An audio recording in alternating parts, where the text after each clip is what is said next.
Urdu audio books .com پر آپ سن رہے ہیں سیرت سرور عالم صلی اللہ علیہ وآلہ وسلم، جلد اول، تالیف مولانا سید ابوالعلا مودودی، آواز وجیح احمد صدیقی، پروڈیوسر اظہر نیاز۔ باب 19، سیرت کا پیغام۔ ایک اور پہلو سے دیکھیے، اس تصور کے مطابق انسان کے لیے صحیح طریقہ حیات، وے آف لائف،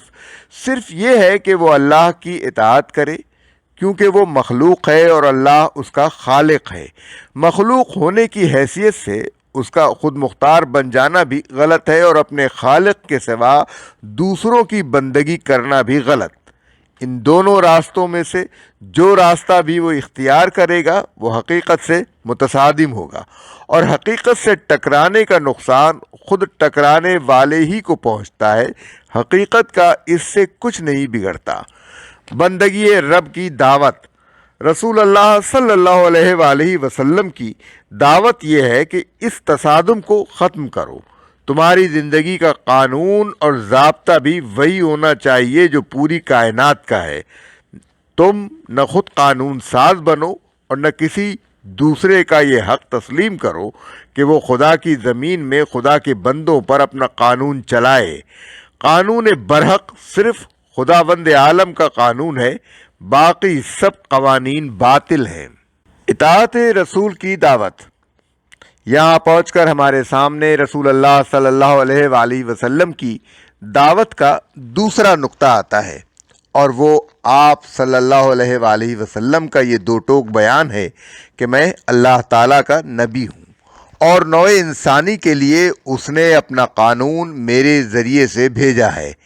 میں خود بھی اس قانون کا پابند ہوں، خود مجھے بھی اس میں تبدیلی کرنے کا اختیار نہیں ہے۔ میں اتباع کرنے پر مامور ہوں، اپنی طرف سے کوئی نئی چیز اختراع کرنے کا مجاز نہیں ہوں۔ یہ قرآن وہ قانون ہے جو مجھ پر خدا کی طرف سے نازل کیا گیا ہے، اور میری سنت وہ قانون ہے جو خدا کے حکم و ارشاد کی بنا پر میں جاری کرتا ہوں۔ اس قانون کے آگے سر اطاعت جھکا دینے والا سب سے پہلے میں ہوں، انا اول المسلمین۔ اس کے بعد تمام انسانوں کو دعوت دیتا ہوں کہ ہر دوسرے قانون کی پیروی چھوڑ کر اس قانون کی پیروی کریں۔ اللہ کے بعد اطاعت کا مستحق اللہ کا رسول ہے۔ کسی کو یہ شبہ لاحق نہ ہو کہ رسول اللہ صلی اللہ علیہ وآلہ وسلم خود اپنی سنت کی اطاعت و پیروی کیسے کر سکتے تھے، جبکہ وہ آپ صلی اللہ علیہ وآلہ وسلم کا اپنا ہی قول یا فعل ہوتا تھا۔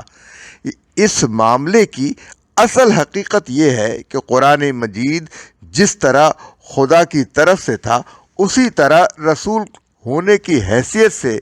جو حکم آپ دیتے یا جس کام سے آپ منع فرماتے یا جس طریقے کو آپ مقرر کرتے تھے، وہ بھی اللہ ہی کی طرف سے ہوتا تھا۔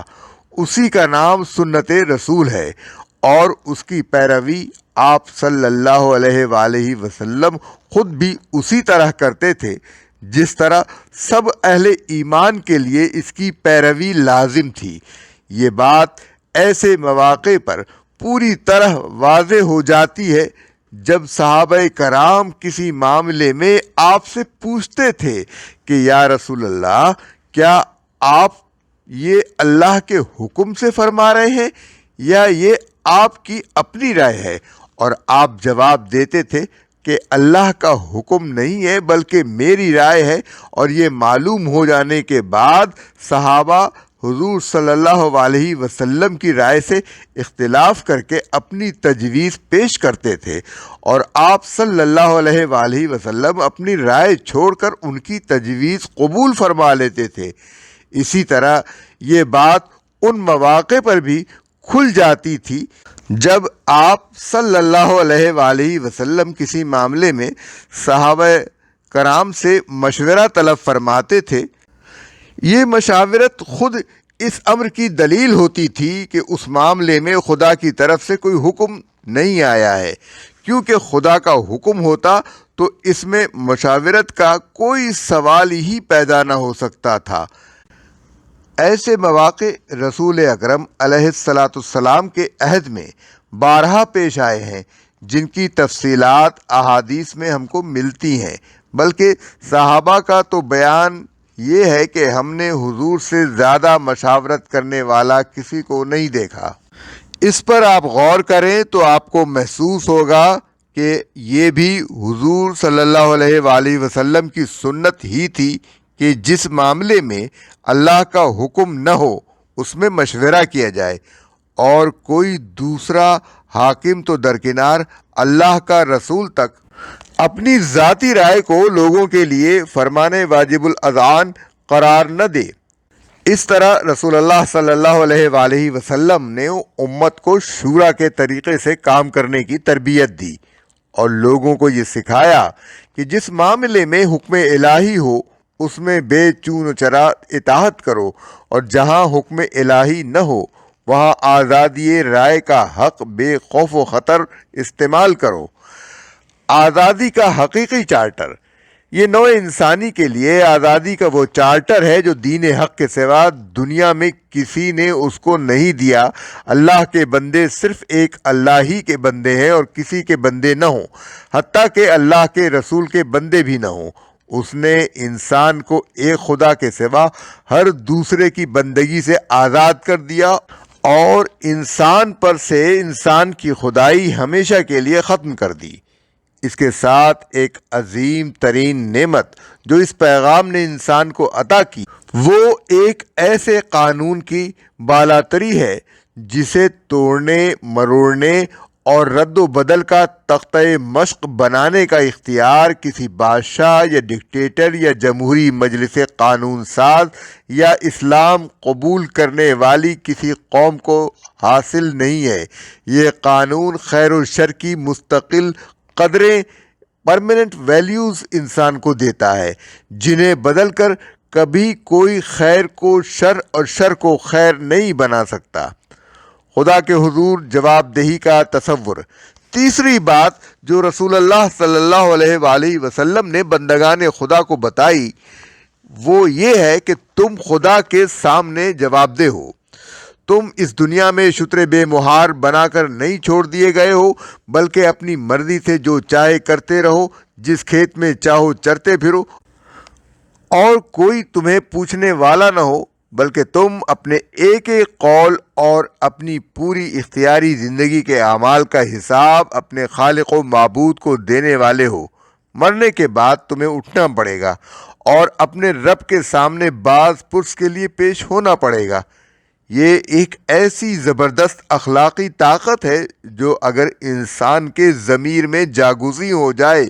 تو اس کا حال ایسا ہوگا جیسے اس کے ساتھ ہر وقت ایک چوکیدار لگا ہوا ہے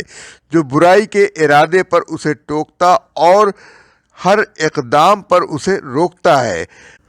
باہر کوئی گرفت کرنے والی پولیس اور سزا دینے والی حکومت موجود ہو یا نہ ہو، اس کے اندر ایک ایسا محتسب بیٹھا رہے گا جس کی پکڑ کے خوف سے وہ کبھی خلوت میں یا جنگل میں یا اندھیرے میں یا کسی سنسان جگہ میں بھی خدا کی نافرمانی نہ کر سکے گا۔ اس سے بڑھ کر انسان کی اخلاقی اصلاح اور اس کے اندر ایک مستحکم کردار پیدا کرنے کا کوئی ذریعہ نہیں ہے۔ دوسرے جتنے ذرائع سے بھی آپ صلی اللہ علیہ وآلہ وسلم اخلاق سنوارنے کی کوشش کریں گے، اس سے آگے نہ بڑھ سکیں گے کہ بھلائی دنیا میں فائدہ مند اور برائی نقصان دہ ہے،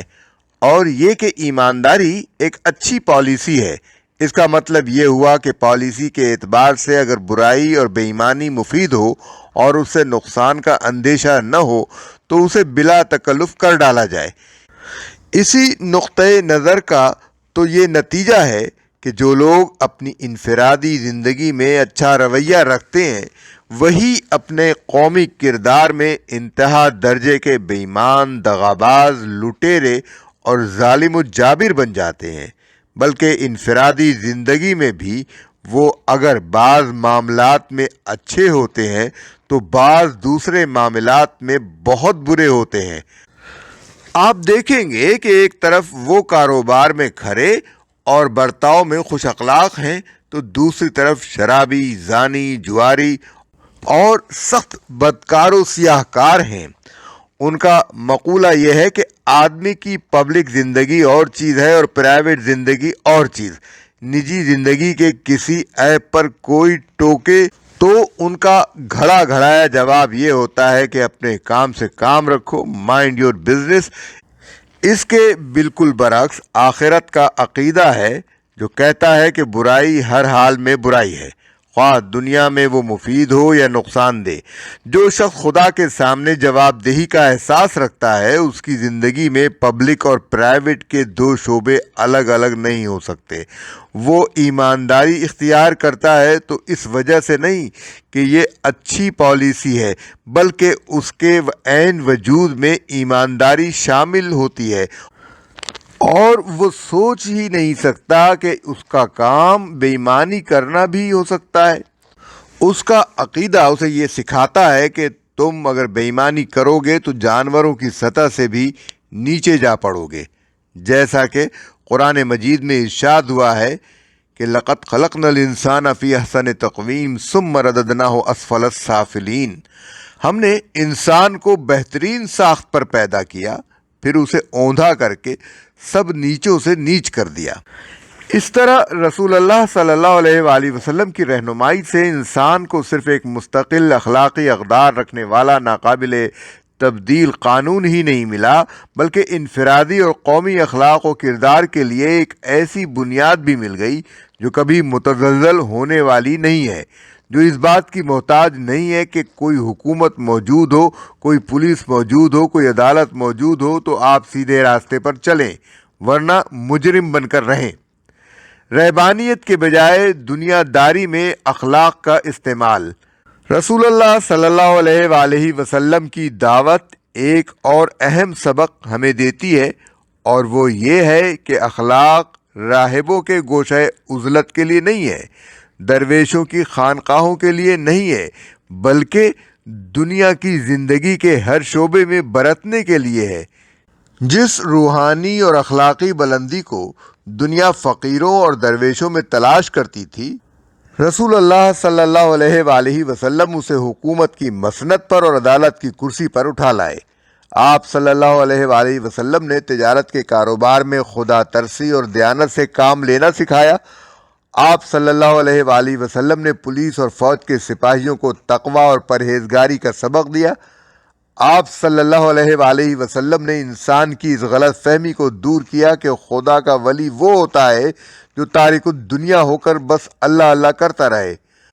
آپ صلی اللہ علیہ وآلہ وسلم نے بتایا کہ ولایت اس کا نام نہیں ہے، بلکہ اصل ولایت یہ ہے کہ آدمی ایک حاکم، ایک قاضی، ایک سپہ سالار، ایک تھانے دار، ایک تاجر و صنعتکار اور دوسری تمام حیثیتوں سے ایک پورا دنیا دار بن کر بھی ہر اس موقع پر اپنا خدا ترس اور دیانت دار ہونا ثابت کر دے جہاں اس کے ایمان کو آزمائش سے سابقہ پیش آئے۔ اس طرح آپ صلی اللہ علیہ وآلہ وسلم اخلاق و روحانیت کو رہبانیت کے گوشوں سے نکال کر معیشت و معاشرت، سیاست و عدالت اور صلح و جنگ کے میدانوں میں لے آئے، اور یہاں پاکیزہ اخلاق کی حکمرانی قائم ہو۔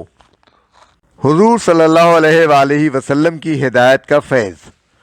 یہ اسی رہنمائی کا فیض تھا کہ اپنی نبوت کے آغاز میں جن لوگوں کو آپ صلی اللہ علیہ وآلہ وسلم نے ڈاکو پایا تھا، ان کو اس حالت میں چھوڑا کہ وہ امانت دار اور خلق خدا کی جان و مال اور آبرو کے محافظ بن چکے تھے۔ جن لوگوں کو حق مارنے والا پایا تھا انہیں حق ادا کرنے والا، حقوق کی حفاظت کرنے والا اور حقوق دلوانے والا بنا کر چھوڑا۔ آپ صلی اللہ علیہ وسلم سے پہلے دنیا ان حاکموں سے واقف تھی جو ظلم و جور سے رعیت کو دبا کر رکھتے تھے اور اونچے اونچے محلوں میں رہ کر اپنی خدائی کا سکہ جماتے تھے۔ آپ صلی اللہ علیہ وآلہ وسلم نے اسی دنیا کو ایسے حاکموں سے روشناس کرایا جو بازاروں میں عام انسانوں کی طرح چلتے تھے اور عدل و انصاف سے دلوں پر حکومت کرتے تھے۔ آپ صلی اللہ علیہ وسلم سے پہلے دنیا ان فوجوں سے واقف تھی جو کسی ملک میں گھستی تھیں تو ہر طرف قتل عام برپا کرتی، بستیوں کو آگ لگاتی اور مفتو قوم کی عورتوں کو بے آبرو کرتی پھرتی تھیں۔ آپ صلی اللہ علیہ وآلہ وسلم نے اسی دنیا کو ایسی فوجوں سے متعارف کرایا جو کسی شہر میں فاتحانہ داخل ہوتی تو دشمن کی فوج کے سوا کسی پر دست درازی نہ کرتی تھیں اور فتح کیے ہوئے شہر سے وصول کیے ہوئے ٹیکس تک انہیں واپس کر دیتی تھیں۔ انسانی تاریخ ملکوں اور شہروں کی فتح کے قصوں سے بھری پڑی ہے، مگر فتح مکہ کی کوئی نظیر آپ کو تاریخ میں نہ ملے گی۔ جس شہر کے لوگوں نے 13 برس تک رسول اللہ صلی اللہ علیہ وآلہ وسلم پر ظلم و ستم ڈھایا تھا، اسی شہر میں آپ کا فاتحانہ داخلہ اس شان سے ہوا تھا کہ آپ صلی اللہ علیہ وآلہ وسلم کا سر خدا کے آگے جھکا جا رہا تھا اور آپ صلی اللہ علیہ وآلہ وسلم کی پیشانی اونٹ کے کجاوے سے لگی جا رہی تھی اور آپ صلی اللہ علیہ وآلہ وسلم کے طرز عمل میں غرور و تکبر کا شائبہ تک نہ تھا۔ وہی لوگ جو 13 برس تک آپ صلی اللہ علیہ وآلہ وسلم پر ظلم و ستم کرتے رہے تھے، جنہوں نے آپ صلی اللہ علیہ وسلم کو ہجرت پر مجبور کر دیا تھا اور جو ہجرت کے بعد بھی 8 برس تک آپ سے برسر جنگ رہے تھے، جب مغلوب ہو کر آپ صلی اللہ علیہ وآلہ وسلم کے سامنے پیش ہوئے تو انہوں نے آپ صلی اللہ علیہ وسلم سے رحم و کرم کی التجا کی اور آپ صلی اللہ علیہ وآلہ وسلم نے انتقام لینے کے بجائے فرمایا، آج تم پر کوئی گرفت نہیں، جاؤ تم چھوڑ دیے گئے۔ رسول اللہ صلی اللہ علیہ وآلہ وسلم کے اس نمونے کا جو اثر آپ کی امت پر پڑا ہے، اس کا اگر کوئی شخص اندازہ کرنا چاہے تو تاریخ میں خود دیکھ لے کہ مسلمان جب اسپین میں داخل ہوئے تو ان کا رویہ کیا تھا، اور جب عیسائیوں نے ان پر فتح پائی تو ان کے ساتھ کیا سلوک کیا گیا۔ صلیبی لڑائیوں کے زمانے میں جب عیسائی بیت المقدس میں داخل ہوئے تو انہوں نے مسلمانوں کے ساتھ کیا برتاؤ کیا، اور مسلمانوں نے جب بیت المقدس کو ان سے واپس لیا تو عیسائیوں کے ساتھ ان کا برتاؤ کیا تھا۔ حضرات، رسول اکرم صلی اللہ علیہ وآلہ وسلم کی سیرت ایک بحر ذخار ہے جس کا احاطہ کرنا کسی بڑی کتاب میں بھی ممکن نہیں ہے، کجا کہ ایک تقریر میں کیا جا سکے۔ تاہم میں نے زیادہ سے زیادہ ممکن اختصار کے ساتھ اس کے چند نمایاں پہلوؤں پر روشنی ڈالی ہے۔ خوش قسمت ہیں وہ لوگ جو اس واحد ذریعہ ہدایت سے رہنمائی حاصل کریں۔ وآخر دعوانا ان الحمد للہ رب العالمین۔